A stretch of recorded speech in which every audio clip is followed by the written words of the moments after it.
আমি বিডিআরে জামালপুর থেকে অস্ত্রটা দরখাস্ত করে ডিসি অফিস বাগেরহাট বরাবর অস্ত্রটা নিয়েছিলাম, কিন্তু দুর্ভাগ্য আমার ওরা 4 তারিখ বোধহয় এই মাসের ফোন করছে কী মারফতে জানি না, যে আপনি ঢাকায় আসেন, আপনাকে একটা সাইনা লোক আসবে, আপনার একটা প্রোটোকল দেওয়া লাগবে, আপনি চলে আসেন।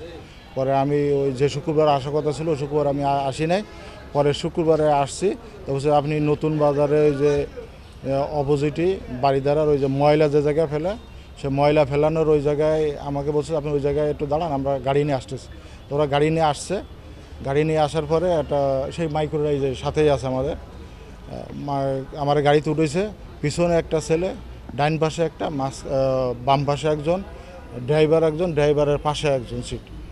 এই লোক আমার 100 ফুটির মাথায় নিয়ে যেয়ে বলে যে তোর সব ইতিহাস জানি, তো তারপরে মরিচের গুঁড়োটা দিয়ে অস্ত্র নিয়ে গাড়ি নিয়ে চলে যায়। এরা আমাদেরকে চাকরির প্রলোভন দেখায় নিয়ে আসছে, আসার পরে এরা আমাদেরকে ভিতরে গাড়িতে উঠায় ভিতরে নিয়ে যেয়ে আমাদের 2 হাত চাপে ধরে চোখে মুখে মরিচের গোড়া দিয়ে অস্ত্রটা ছিনতাই করে আমাদের ধাক্কা মারিয়ে বাইরে ফেলে দিয়ে গাড়ি টান দিয়ে চলে গেছে। এটা রূপগঞ্জের ভিতরে পূর্বাঞ্চলের ভিতরে যে বড় ইটা চক্কর, ওইখানে ভিতরে নির্জন জায়গা, সেখানে এইটা একটা চক্র যারা অস্ত্র ছিনতাই করে। এই চক্রটা তারা অনলাইনে বিজ্ঞাপন দেয় যে যাদের অস্ত্র আছে তারা যেন তাদের সাথে যোগাযোগ করে তারা চায়না কোম্পানির যারা বিদেশি আছে তাদের বডিগার্ড হিসেবে নিয়োগ দেওয়ার জন্য এই বিজ্ঞাপনটা দিয়ে থাকে এবং তাদেরকে বেশি বেতনে নিয়োগ দেবে, এই মর্মে বিজ্ঞাপনটা হয়। এই বিজ্ঞাপন পাওয়ার পরে দেশের বিভিন্ন জায়গা থেকে যারা লাইসেন্সধারী লোক, যাদের অস্ত্র আছে এবং যারা সিকিউরিটি বা বডিগার্ড হতে আগ্রহী, তারা তখন যোগাযোগ করে। এই ধরনের 4 জন লোককে আমাদের এর মধ্যে 3টি হলো রূপগঞ্জ থানার, একটা হলো ক্যান্টনমেন্ট থানায়। এই 4টা অস্ত্র তাদেরকে ঢাকা আসার পরে গাড়িতে করে অপহরণ করে অস্ত্রটা লুট করে নিয়ে যায় এবং তাদেরকে আমাদের রূপগঞ্জ থানা এলাকায় রেখে যায়। তাদেরকে জিজ্ঞাসাবাদে তারা বলেছে যে তারা পূর্বে ওই ধরনের কাজ করেছে এবং বিভিন্ন এই জলদস্যুদের কাছে, বিশেষ করে সুন্দরবনের জলদস্যুদের কাছে তারা অস্ত্র বিক্রি করেছে।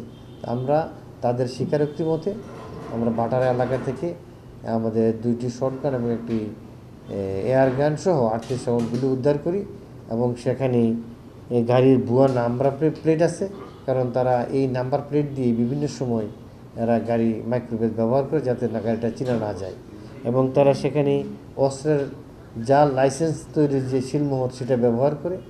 তা আমরা তাদের স্বীকারোক্তি মতে সেখানে আমরা একটা টিম তাদেরকে নিয়ে আমরা নড়াইল যাই এবং মাগুরা যাই। সেখানে গিয়ে তাদের যে মাইক্রোটা ব্যবহার করেছে ওই ঘটনার সময় এবং ওই মাইক্রোটাই তারা বিভিন্ন সময় ব্যবহার করে, ওই মাইক্রো এবং ড্রাইভার সহ আমরা উদ্ধার করি।